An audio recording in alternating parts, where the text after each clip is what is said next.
የውጩን ዓለም ተውት። እኛ ጋር እንኳን ያልተጣላ ማን አለ? ልጥቀስ። ክልል 1 ክልል 2 ልበል። ለምን የመጣችሁ ይመስላችኋል? ቤት ስሩ የምትባሉት ለምን ይመስላችኋል? ወደዚያች ቤት ልትጓዙ። በዚህ የምትኖር የጨለማ ከተማ የለችም፣ ይልቁንም ትመጣ ዘንድ ያላት የብርሃን ከተማ አለች። ብርሃኗ ማን ነው? ፀሐይ ማያበራባት ከሆነ ጨረቃ የማይወጣባት ከሆነ የዚች ከተማ ብርሃኗ ምንድነው ካላችሁኝ፣ በጉ ኢየሱስ ክርስቶስ ነውና ይላል። ሰይፉን ማረሻ ጦሩንም ማጭድ ማድረግ አልቻለችም። ዓለም አትችልም። ክርስቶስን አባራ አትችልም። ለእግዚአብሔር ጀርባ ሰጣ አትችልም። እመነኛ አትችልም። ከኔና ከናንተ ጋር መኖር ያቃታቸው ባህር መግባት ያስጨከናቸው ምንድነው? እስከዛ ድረስ ሪስክ ለምን ወሰዱ? ዛሬን ብቻ እንደሚኖር ለራሱ የሚነግር ሰው ኃጢአት አይሰራ። ዛሬን ብቻ እንደምንኖር እና በዚህ የምትኖር የድንጋይ ካብ የለችንም። አትኩሩባት፣ አትጣበቁባት፣ አትመኩባት።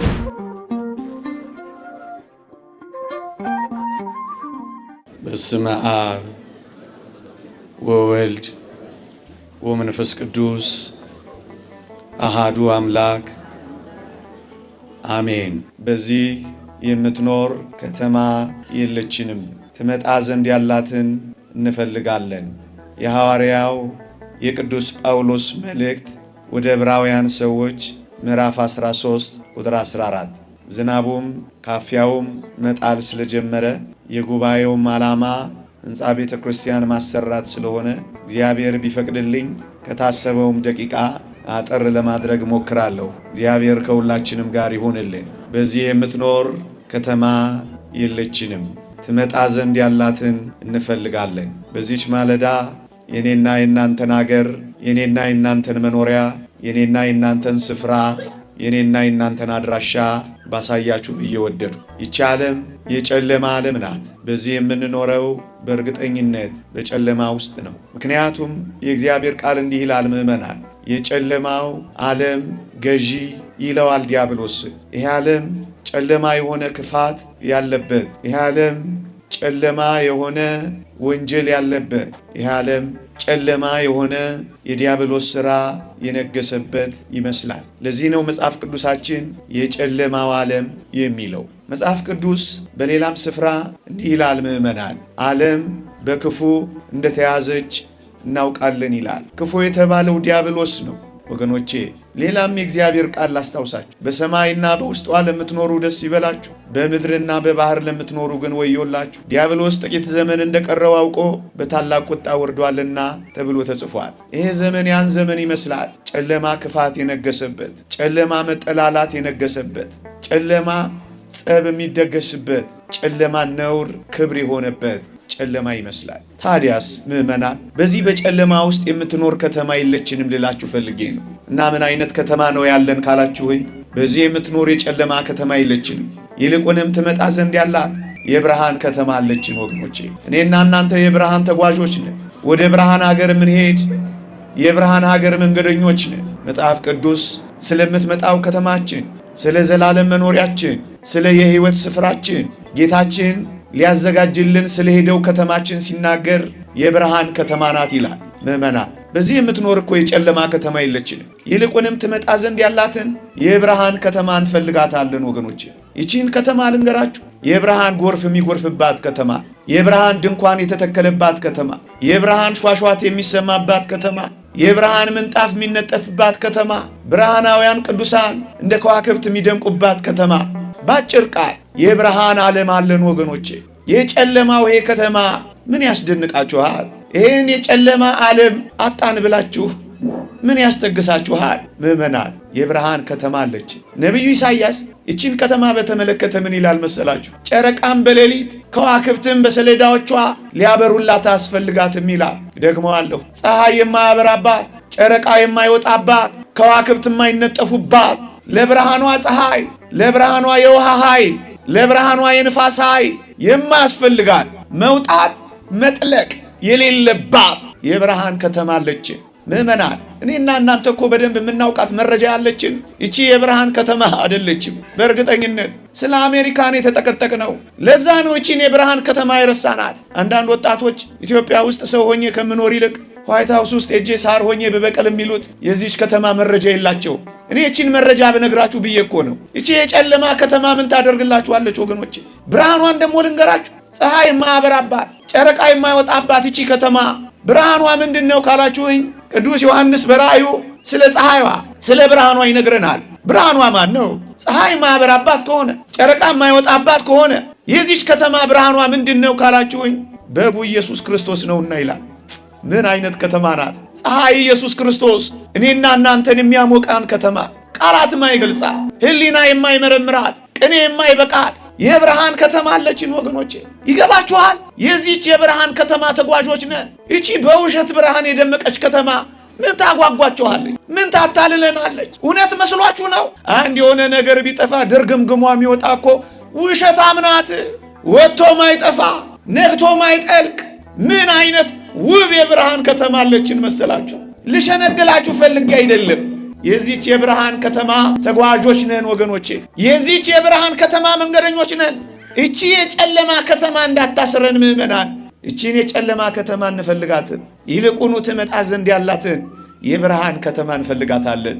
የታረደው በግ ብርሃንም የሆንባት፣ ኢትዮጵያና ግብፅ የሚጨቃጨቁባት የውሃ ኃይል የማያስፈልጋት፣ ቅዱሳን እንደ ከዋክብት የሚደምቁባት፣ እኔና እናንተ ራሱ ብርሃናውያን ምን ሆንባት ውብ ከተማችን እየመጣች። የተወደዳችሁ ክርስቲያኖች እስኪ ቀና ብላችሁ ተመልከቷት። እቺን ከተማ የብሎኬት እኮ ናት። ትንሽ መነቅነቅ ሲመጣ ፍርፍርሷ የሚወጣባት፣ አጥራችሁ ቤታችሁ የድንጋይ ካብ እኮ ናት። እኔ ሌላ ከተማ ላስታውሳችሁ። ትመጣ ዘንድ ያለችው ከተማ እሷ አጥሯና ቅጥሯ እንደኔና እንደናንተ ዓለም የብሎኬት ወይም የድንጋይ ካብ እንዳይመስላችሁ። የእግዚአብሔር ቃል እንዲህ ይላል፣ ቅጥሯም ይላል ኢያስጲድ ነበረ ይላል። ውብ ማዕድን፣ ዓለም የማያገኘው ማዕድን አጥሯ ቅጥሯን ነው የምነግራችሁ። ስለ ከተማይቱ ሲናገር ደግሞ ከተማይቱም ወርቅ ነበረች ይላል። ለቃላት ለመግለጽ እንጂ ከወርቅ በላይ ነች። መወጣጫዎቿ ደረጃዎቿን ደግሞ ሲገልጽ ዕንቆች ነበሩ ይላል። ምን አይነት ቤት ነው እግዚአብሔር ያዘጋጀላችሁ እናንተ! እና የኢያስጲዱን ትታችሁ የብሎኬት ወርቅ ከተማችሁን ትታችሁ የድንጋይ ጋጋታ የሞላባትን አሁን በዚች ከተማ ትመጻደቃላችሁ። ዓለም አለን ትላላችሁ። ፈቀቅ በሉ። አውሮፓ የድንጋይ ሸክላን የሞላው ግራናይት እንኳን የለው። እና ምንድን ነው የሚያኮራ? እና ምንድን ነው የሚያስኮፍስ? እና ምንድን ነው ያማለለ? እና ምንድን ነው የመሰጠ? ስን እንደሚል ታውቃላችሁ። አይን ያላየው ጆሮ ያልሰማው የሰው ልብ ያላሰበው እግዚአብሔር ለእኔና ለእናንተ ያዘጋጀው ቃል የማይገልጠው ምን አይነት ከተማ ነው? ልሄድ ላዘጋጅላችሁ ብሎ ሄደው ለአንተ የሚዘጋጅ ቤት አለ። በዚህ መኖር ለእኔና ለእናንተ ምስኪንነት ነው። በዚህች ሕይወት ብቻ ክርስቶስን ተስፋ ካደረግነው ከሁሉ ይልቅ ምስኪንማ አንተ ነን። በዚህች ሕይወት ብቻ ተስፋ ካደረግነው በጣም ምስኪኖች ኦርቶዶክሳውያንን ወገኖች። እና በዚህ የምትኖር የድንጋይ ካብ የለችንም። አትኩሩባት፣ አትጣበቁባት፣ አትመኩባት፣ አትቀማጠሉባት፣ አትመርኮዙባት። ገርመም አድርጋችሁ ይዋት። ድንጋይ ካብ ለመካብ ስንቱን የሰው ልጅ አፈረስክ ይሆን?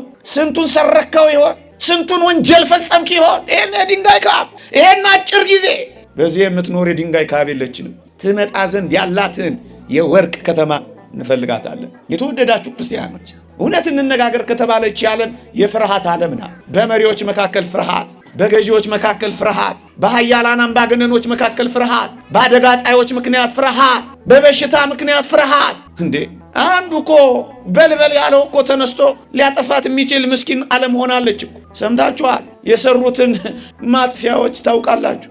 ቢነካ ጠዋት ተነስቶ ብንን ብሎ ቢነካት ይችን ዓለም እኮ ሊያጠፋት ይችላል። ፍርሃት። በዚህ የምትኖር የፍርሃት ዓለም የለችን እንዴ! ወዳጅ የማይተውባት ጠላት የማይገባባት ከተማ እኮ አለች። አይሲስ የማይገባባት፣ ቦኮ ሐራም የማያልፍባት፣ የሀገራችንም አጋቾች የማይገቡባት ከተማ አለች። ፍርሃት የሌለባት፣ የአንበሳ ግሳት የእባብ ፉጨት የሌለባት ከተማ እግዚአብሔር ለእኔና ለእናንተ ያዘጋጀው። ላስጎብኛችሁ እኮ ብዬ ምናልባት ከናፈቃችኋት፣ ምናልባት ከጠበቃችኋት፣ ምናልባት ለእሷ መኖር ከጀመርን ከናፈቅናት። የአንበሳ ግሳት ይላል ነቢዩ ኢሳይያስ፣ የእባብ ፉጨት የለባትም ይላል። ፍርሃት የለባትም። አንበሳና ግልገል አብረው ይኖሩባታል ይላል። ምን አይነት ከተማ ናት ፍርሃት የሌለባት? ያቺስ ከተማ ካላችሁ ወይ ነቢዩ ምን ይላል መሰላችሁ? የሚያስፈራው በዛ የለም ይላል። አስፈሪ አምባገነን መሪዎች የሉም። እንኳን እኔና እናንተ መሪዎች እንኳን በስንት ቦዲጋርድ እንደሚጠበቁት አይወላ፣ በስንት ራዲየስ የሚከባቸው መሳሪያ እኮ ስላለ ነው የሚንቀሳቀሱት። እንዲሁ መስሎ አይደለም። በመሪዎች በኩል ፍርሃት፣ በአስተዳዳሪዎች በኩል ፍርሃት፣ በመንጋው በኩል ፍርሃት፣ የኢንሹራንስ ጋጋታ ፍርሃት፣ ታዲያ ምን ያደርጋል? የፍርሃት ዓለም ነው የምትፈልጉት? አይደለም። በዚያ የሚኖር የሚያስፈራው የለም ይላል።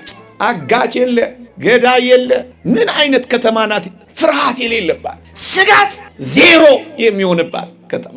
እቺን ከተማ አትፈልጉ? ወጥቶ መግባት ጭንቅ የሆነባት እቺን ከተማ ነው የምትጣበቁባት። አግኝቶ ማጣት፣ ኖርና አልኖርን የማናውቅባት፣ መግባት መውጣት ግምት የሆነባት። ታዲያ እቺን ከተማ ነው የምትጣበቁባት። እኛስ በዚህ የምትኖር የፍርሃት ከተማ የለችንም። ትመጣ ዘንድ የማንፈራባትን የማንሰጋባትን ከተማ እንፈልጋለን ይላል። በዚህ የምትኖር ከተማ የለችንም። ትመጣ ዘንድ ያላትን ከተማ እንፈልጋለን። እቺ ከተማ ትናፍቃችሁ፣ ያለ ፍርሃት የምትኖሩባት፣ ያለ ጭንቀት የምትኖሩባት፣ ያለ ስጋት የምትኖሩባት። ይሄ ብቻ መሰላችሁ እንዴ? የተወደዳችሁ ክርስቲያኖች፣ እቺ ዓለም እያያችሁ ነው። የበሽታዎች፣ የደዌያት፣ የወረርሽኞች፣ የነቀርሳዎች ዓለም ናት። እኔ በምናገርባት ቅጽበት እንኳን ስንቶች አልጋ ላይ ተጣብቀዋል። ስንቶች እቺን እኔና እናንተ በነፃነት እንደምንተነፍስ እንኳን የማናውቅባትን በብዙ ሚሊዮኖች እየገዙ የሚተነፍሱባት ዓለም ናት። የካንሰር ሴሎች ብዙዎችን እያሳቀቁና እያማቀቁ የሚገሉባት ዓለም ናት። ምን አይነት ከተማ ናት እቺ ከተማ? ምን አይነት ዓለም ናት እቺ ዓለም? ወረርሽኞች የሚፈበረኩባት። በሞቴ ሰሞኑን እንኳን ሲሙሌሽን ውስጥ ገብተዋል። ልምምድ ውስጥ አሉ። አንድ በሽታ በዓለማችን ላይ ለመፍጠር እንዴት አድርገን እንከላከላለን እያሉ ያንን የሚጎለጉለውን ነገር ጎልጉሉ ታገኙታላችሁ። ልምምድ ውስጥ ገብተዋል። ሲሙሌተር ውስጥ የበሽታ ዓለም ናት። ማስፈራራት ፈልጌ አይደለም። እቅጩን ካልነገርናችሁ ወገባችሁን አታጠብቁም፣ አትለማመጧት፣ አትደንግጡባት፣ አትታወቁባት። ባለፈው አላያችሁ? የዛሬ 3 ዓመት ሰላምታ እንኳን የተከለከለበት መቅደሷን እያዩ ብዙ እናቶች ያለቀሱበት። ምን አይነት ፍርሃት ለማምጣት ስጋት ለማምጣት ቀውስ ለማምጣት ምትሯሯጥ እኮ ዓለም ናት። እኛ እኮ ከዚች ዓለም በላይ ነን፣ አልገባንም እንጂ።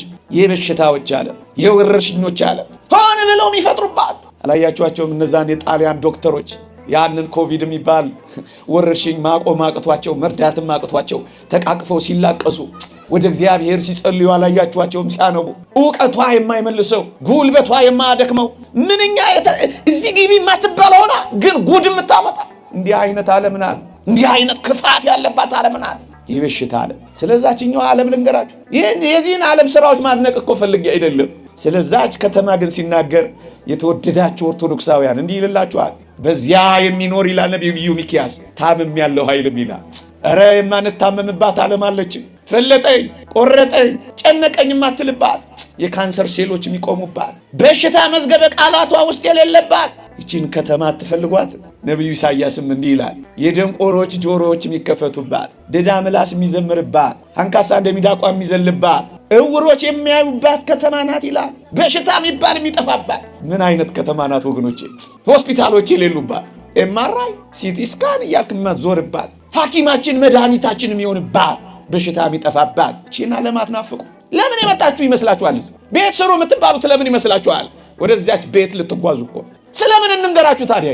ስለ ጓዳችሁ ምን ያደርግልናል ታውቁታላችሁ። ስለምን እናወራላችሁ? ሁሉን ጥንቅቅ አድርጋችኋል። ስለዚህች ከተማ እስኪ ጥቂትና አድራሻዋን ብንነግራችሁ ትናፍቁ ከሆን ብለን እኮ ነው ይሄን የምናወራላችሁ። የተወደዳችሁ ክርስቲያኖች፣ እቺ ከተማ ስል እቺን ሀገር ማለቴ እንዳይመስላችሁ፣ እቺን ሀገር ማለቴ ብቻ እንዳይመስላችሁ። ዓለምን ማለቴ ነው።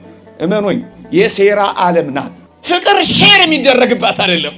ሴራ ሼር ልበለው ሼር የሚደረግባት ዓለም ናት። በሙሉ ተመልከቷት። በሴራ ተውት። የውጭውን ዓለም ተውት። እኛ ጋር እንኳን ያልተጣላ ማን አለ? ልጥቀስ። ክልል 1 ክልል 2 ልበል። ጥርስ ያልተናከሰ ማን አለ? ያልተዳማ ማን አለ? ያልተቋሰለ ማን አለ? የሚያጣሉ ጉዳዮች ያልተቀበሩበት ቦታ የት አለ? አማኟ ስለሆንኩ እያጋነንኩ እንዳይመስል፣ ምስኪን ሕዝብ ስለፈጠረች ነው እንጂ ተላልቀ ታበቃ ነበር። ምዕመናን፣ የሸራ ዓለም ናት። የክፋት ዓለም ናት። የሴራ ዓለም ናት። ደግሞ ዛሬ ምን እናድርግ የምትል እኮ ዓለም ናት። የምትመጣው ዓለምስ የሰላም ከተማ ይላል። ባነበው ደስ ይለኛል። የበዓላችንን ከተማ ጽዮንን ተመልከት። ዓይኖችም የሰላም ማደሪያ፣ ካስማው ለዘላለም የማይነቀል አውታሩም ሁሉ የማይበጠስ የማይወገድ ድንኳን ኢየሩሳሌምን ያሉ ይላል። የሰላም ማደሪያ፣ ጸብ የሌለበት፣ ኩርፊያ የሌለበት፣ ሴራ የሌለበት፣ ተንኮል የሌለበት፣ ማጣላት የሌለበት፣ ማተናነቅ የሌለበት ምን አይነት የሰላም ከተማ ናት ወገኖቼ? ዓይኖቼ የሰላምን ማደሪያ ይመለከታሉ የሚለው ጦር የሌለበት። የተወደዳችሁ የእግዚአብሔር ቃል እንዲህ ይላል፣ የተባበሩት መንግስታት በርም ላይ ተለጥፏል። ምን የሚል ቃል እንደተለጠፈ ታውቃላችሁ? የነቢዩን ቃል ወስደው ነው የለጠፉት። ጦራቸውን ማረሻ ሰይፋቸውን ማጭድ ያደርጋሉ ይላል። ወጌኛ ለሰላም ተቀምጦ ተጣልቶ አይደል እንደሚለያየው እንዴ? በቀደም ተቃቅፎ አልነበር እንዴ? ከምኔው ተጣሉ አይደል እንደምንለው? ተጨባብጠው ሲያበቁ እነሱ ይጨማመቃሉ። እናውቅ የለ ምን አዲስ ነው እንዴ? ሰይፉን ማረሻ ጦሩንም ማጭድ ማድረግ አልቻለችም። ዓለም አትችልም። ክርስቶስን አባራ አትችልም። ለእግዚአብሔር ጀርባ ሰጣ አትችልም። እመነኛ አትችልም። ሺህ ጊዜ ተመራምራ ተፈላስፋ ይህን ማምጣት አትችልም። የሰላሙ አለቃ ኢየሱስ ክርስቶስ ብቻ ነው። አትችልም። አይቻልም። በምርምር አይቻልም። በጥናት ወረቀት አይቻልም። በፕሮፖዛል አይቻልም። በኮንፍሊክት ሪዞሉሽን አይቻልም። ክርስቶስን ያባረረች ዓለም ይህንን አትችልም። የሰላም አለቃዋን የሰቀለች ዓለም ይህን አትችልም። ጦሯን ማረሻ ሰይፏን ማጭድ ማድረግ አትችልም። ምን ትችላለች? ሰይፏን የተወደዳችሁ ክርስቲያኖች ሰይፏን ሰርጓጅ መርከብ ማድረግ ትችላለች። ትቻል። ጦሯን ድሮን ማድረግ ትችላለች። ትቻል። ሰላም የላትማ። ሰላሟን አባረለች። ኢየሩሳሌም ኢየሩሳሌም ሆይ ሰላምሽን ልሰጥሽ መጥቼ ነበረ፣ አንቺ ግን ተውሽ ብሎ አለቀሰላት። ይልቅ እናልቀስላት ከቻላችሁ። ሰላሟን ላባረረች፣ ጦሯን ለታቀፈች፣ በስልጠናዎችና በካምፖች ለተሞላች፣ ሰው ከማኖር ይልቅ ጦረኛን ለማኖር የታጠቀች፣ ባህር ላይ ሂዱ ዛ የሄደን ባህር ሰላጤ ወይንም ደግሞ የቀይ ባህርን ፈቀቅ በሉ። ምን ያህል የጦር ካምፖች እንዳሉ ታያላችሁ። እንዴት ያሳዝናል። ለጦር ኢንቨስት የሚደረገው ይበዛል። ሰው ለማኖር በቃ አልቻለችም። ታዲያችን ከተማ ነው የምትፈልጓት? አትጣበቅባት እባክህ። ገርመም አድርገህ ይላል። እንደ ነገሩ ኑርባት፣ በስሱ ተመላለስባት። ስታገኝ አትቦርቅባት፣ ስታጣ አትዘንባት። ስታገኝ አትሳቅባት፣ ስታጣ አትነፍርቅባት። የምር እንዳይመስልም ዘመኑ አጭር ነው። ሊመጣ ያለውም ይመጣል፣ አይዘገይም ተብሎ ተጽፏል። አጭር በሆነ ነገር ውስጥ ብዙ አትፈልግ። ይልቅ ለዚህ ህይወት ኑር። አሁን ላለህበት ነው። ለሰማያዊ መንገድ ተዘጋጅ። ይልቅ ይቻለም እንደው ልጨርሰው። ይቻለም እያያችሁ ነው። የሐዘን ናት፣ የዋይታ ናት፣ የለቅሶ ዓለም ናት። እኔ እንኳን በዚህ በምናገርባት ቅጽበት ስንቶች በሐዘን ተቆራምደው ተቀምጠው ይሆን? ስንቶች መብላት አቅቷቸው ይሆን? ስንቶች መኖር ከብዷቸው ይሆን? እንዲህ በቀደም ምንድነው ግን ብላችሁ አታስቡ። ከኔና ከናንተ ጋር መኖር ያቃታቸው ባህር መግባት ያስጨከናቸው ምንድነው? እስከዛ ድረስ ሪስክ ለምን ወሰዱ? የሚያኖር ጠፋ። ምንድነው እንደዚህ ሆነ?